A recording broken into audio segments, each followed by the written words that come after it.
油价突然飙升又突然回落，原因你可能也听说了，以色列和伊朗啊，在中东本来是剑拔弩张，突然之间又宣布全面停火了。有人说终于和平了，也有人问和平就能让油价回归理性了吗？还有人啊根本没有在意这场战争，直到发现我家的油怎么变贵了，快递变慢了，物价开始动了。今天呀，我们就一次性讲清楚，为什么伊朗和以色列总在打仗，冲突结束，油价会不会回归理性？如果伊朗真的封锁了霍尔木兹海峡，会发生什么？中国会不会受到冲击？普通人应该怎么办？首先，咱们来看啊，伊朗和以色列为什么总是打仗？他们到底在打什么？伊朗呢，是一个什叶派的穆斯林宗教国。他支持呢黎巴嫩真主党、叙利亚政府、也门胡塞武装。以色列呢，咱们大家都知道啊，是美国的盟友，犹太人。以色列呢一直强烈反对伊朗在中东扩张，特别反对伊朗发展核武器。而伊朗呢一直想把以色列赶出巴勒斯坦的地盘。以色列一直担心啊，伊朗如果搞核弹，通过代理人组织会包围自己。所以呢，伊朗啊一直都是扶持代理人。以色列呢，就是要求打击代理人。伊朗想赶走以色列，以色列呢防核弹包围。这就像两个人啊，从宗教、民族、国家利益到地缘战略，每个层面都结了仇。这次冲突的导火索呢，是伊朗指挥的民兵对以色列目标发动了袭击，以色列反击了伊朗境内的军事设施，还把美国拖下水，拉进来一起打击伊朗。所以伊朗这边是民兵先动手，以色列反击伊朗本土。但是每次啊，这对中东的老冤家翻旧账，每次冲突油价都要抖三抖。那现在大家最关心啊，都已经双方宣布停火了，油价是不是就稳了呢？先讲答案啊，短期是稳了，长期未必。因为战争期间啊，油价涨呢，是因为市场担心伊朗会真的封锁霍尔木兹海峡，那就会影响全球1/3的石油出口。风险溢价会推高油价，投资者就纷纷买入避险资产。现在双方宣布停火了，那短期的地缘风险就消退了。我们具体来看啊，短期和长期的影响。首先呢，宣布停火了，那油价呢冲高之后回落了，黄金呢短线调整，投资者的情绪，不论是个人还是机构，现在变得平缓了。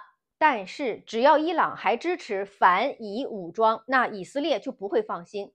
只要以色列还打击伊朗的核设施，伊朗呢就不会善罢甘休，也不会消停。地缘冲突啊，是油价结构性波动的一个部分，长期不会消失。从长期来看，决定油价的根本要素有哪些呢？我认为有3大核心要素啊。首先，当然就是供需关系。当经济进入了复苏期，那很简单，需求对油价的需求就会上升，那油价就会怎么样啊？涨。反之，如果经济进入了衰退期，比如通缩，那对石油的需求呢就会减少，那油价就会怎样啊？就会下跌。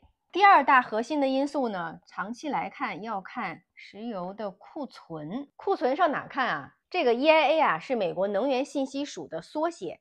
EIA 原油库存呢，就等于美国官方统计的商业原油储量的变化，它会反映市场供需的紧张与否。好了，如果这个指标下降，那说明库存就少了，那原油的价格就会上涨。反之，如果库存的指标多了，那说明呢，原油的价格呀就要下跌。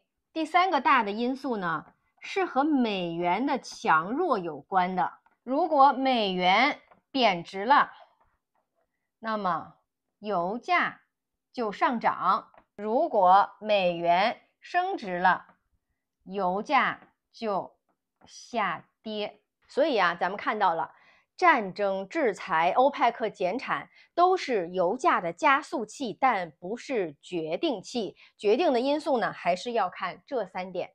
所以呀，我们看新闻呢，不能只看热闹，还要看供需数据、库存走势和美元指数。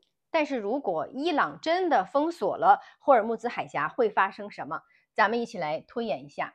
霍尔木兹海峡呢是全球最重要的能源通道，每天呢有大概2000万桶的原油从这里通过，占全世界1/3的海运石油的运量。一旦伊朗真的动辄封锁了霍尔木兹海峡，首先一点，后果油价肯定会飙升。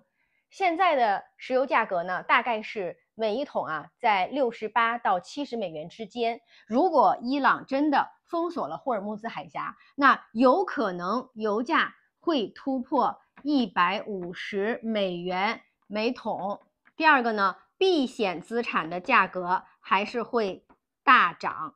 这里面的避险资产呢，包括美元资产，包括美债，也包括黄金。第三个发生的后果呢，就是全球通胀会重新加剧。第四个影响呢，就是全球的股市会承压。不光是美国的股市特别是新兴市场会遭遇重创。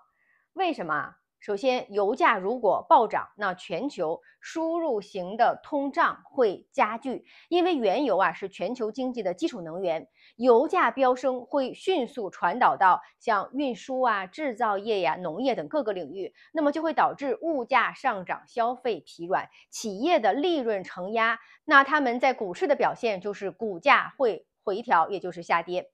那在新兴市场呢，进口能源的依赖高，通胀弹性大，更容易被油价上涨暴击到。还有就是霍尔木兹海峡一旦受阻，不只是原油，连带着天然气、化工品、集装箱运输都会被延误或者是涨价，那就加剧了全球供应链的风险，企业盈利预期会恶化，从而呢促使了股市下修估值，就是股市会暴跌。刚才呢提到这个美联储将会面临着一个两难的境地，就是加息也不对。为什么？它加息想抑制通胀，可能会压垮经济；那降息呢，就会导致通胀失控。投资者避险的情绪会上升，那么就会导致投资者呢抛售他们认为有风险的资产。对于新兴市场国家来说呢，他们就是首先被选择的、被抛售的对象，资金又会回流到美国，回到美元资产和美债，全球的股市就会失血。那对于新兴市场来说呢，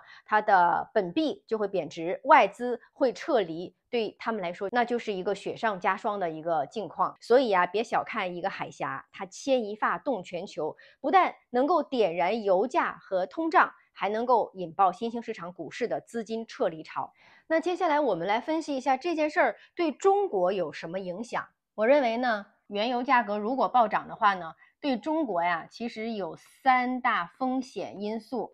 我们来看风险一，就是能源依赖方面。中国现在有45%的原油进口呢是要通过霍尔木兹海峡的。